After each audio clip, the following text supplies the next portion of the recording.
Hello everyone, today I'm going to show you how to share projects with a team in Revid.ai.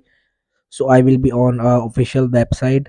So right over here I'm on my videos. So if I want to like this video, want to share with a team in Revid, I just tap on this three dots and here is no option I will see of that share projects directly. So there is in two steps to share with projects with team.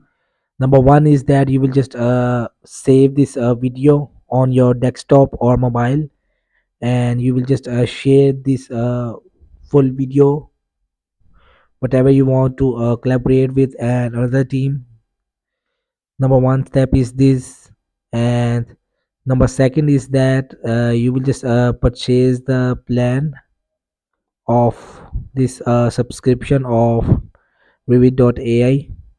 So after purchasing the plan, you will be able to use the full video editor access.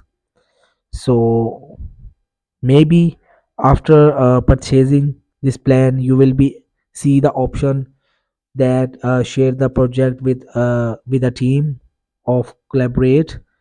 So that's it. So hope this video help you. Please don't forget to like and subscribe and get notified for more videos.